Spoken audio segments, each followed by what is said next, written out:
Okay, so as usual, I am a little late on my video. This is kind of sort of for last week, but I've got also everything I've done today in there. So the big thing I had last week, unfortunately, was working on transitioning everything from 3D, which I had it in, to 2D. The fastest way I could think of doing it was to just copy all of my scripts over and remake the world in 2D. There were a lot of issues with this, with just trying to switch everything to a 2D view kind of thing. I always had to go through and change a lot of stuff. So I figured it would just be faster to redo it. It did take a long time. What you can see here is I've got my game world all set up again. So I have everything back how it was. It's all functioning properly. I had to do some changes here and there to make the movement work. And to get some of the colliders set up properly because it's 2D instead of 3D now, and just a couple of other minor issues. I have one bug I think that's still happening with the way the world grid is laid out. It seems to be adding an extra row for some reason that I don't really understand. Um, I haven't really looked at it. It doesn't seem to be causing any problems, so I'm not really concerned about looking into it, but if it does in the future, or if I even remember, I'll look at it. Um, but as long as it's not really doing anything, I don't really care. So I've got game world all set up. I am a little bit more happy with this because I laid out the tiles, all the sections more uniformly, so there aren't any like weird spaces in between them. So there won't be any issues with transitioning between any of them. So that's good. And another big thing that I got is I was having some trouble with this in my 3D layout. I tried to get everything into rows so that I didn't have to have this giant list of the sections. And I think it was just some issues with how I was using the local position versus position and stuff like that. But whatever, I got it working now. So each row of sections is in a thing, and then I also have that in a sections thing, so I can get rid of it and not have to scroll through a giant fucking list of things. Um, so, the big thing I got working today, you can kind of see it right here. I've got the sprite started for one of the armor sets. We'll go ahead and take a look at it a little bit closer here so it's easier to see. This is our guy. So this is the player character. I'm probably going to be changing things here and there. All of these black spots need to be changed to be just the skin of, like the actual skin of the player character, so that I can kind of change that around and maybe put like a neck and stuff in here and put eyes and whatever. But this is the gist. I might change a few things here and there. Some of this stuff looks kind of terrible when you're zoomed in. Like, there's not a lot of detail on the feet and stuff. I might change that, but it's pretty small when you're really zoomed out, so you can't even really see it while you're actually playing. I mean, this is about how big the guy is. Anyway, I got that working today, and then I started the animation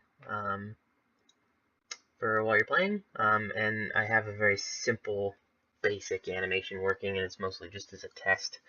I don't know how easy it's going to be able to see in the video, but it's just a kind of a little shrug, and then the head turn, and then it's hard to see, but his chest kind of going in and out like he's breathing.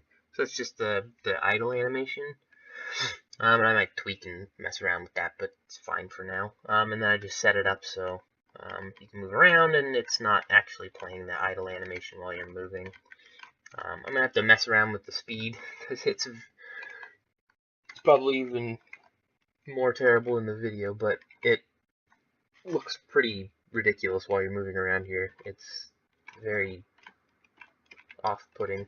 So probably slow it down a little bit for movement, so that it actually looks a little bit nicer, and then just whenever you stop moving, it goes back into the idle animation. But that's what I got going today. What I'd like to get working this week is, preferably, I would like to have the directions all working. So a big problem I have right now is that I'm going to have to do a lot of different sprite sheets. At the very least, I have to do one sprite sheet for each attack animation and for each direction that you can walk in, and one for idle in each one. It's probably going to be a lot of artwork, unfortunately. Um, there's probably a better way to do it, but this is what I've got so far, and this is what I think I'm going to have to do. I might mess around and see if I can figure out a different way to do it. And really, the biggest problem with this is that I am so set on having each armor piece show up. So I really absolutely want to stick to that. This would be infinitely easier if I didn't have that going. I could just, hey, here's 2 different sprite sheets or whatever for everything that I need. But I mean, I think it'll end up being worth it in the end. I like how this looks. I think it looks cool. And I think it'll really play well for when it's actually in motion. um, there's going to be a lot to do, and I might even have to kind of break up some stuff anyway, because I need to figure out how I'm going to do the sprite sheets for movement. Like for the down movement, they're not going to be just straight looking at you. Like the legs are going to have to kind of go back a little bit, and the arms will have to go back and forth, and so there's going to be a lot. But at the end of this week, I'd like to have at the very least, one of the directions working, so probably just going to work on having the downward movement animation working. Then once I have that, and once I know that it works and looks okay, if there's time, which I doubt it, it's probably going to take up the whole week doing this, doing that.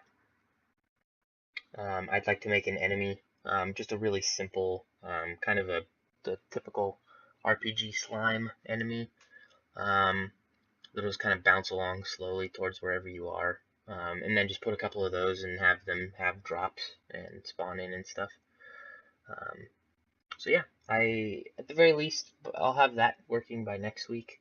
So I'm kind of excited. I should have a moving character by the end of the week. Should have an enemy by the end of next week. And the enemies will be a lot easier. We should have the enemy, and then potentially, depending on how the next week and how long it takes to do all the enemy stuff, which shouldn't be a lot, I could have an attack animation in, which would be nice. I'd like to at least have something showing that you're attacking. And I might even try and get that in by the end of the week. Just something appears next to you so you can tell you're attacking. And then after that, I would have a game. I would have a game that you can play. So really looking like at the end of the month, or the start of next month, I will have something to actually show people, and that's really exciting. So yeah, this week I should have animation finished, and I will have a video at the end of the week, or more than likely at the beginning of next week.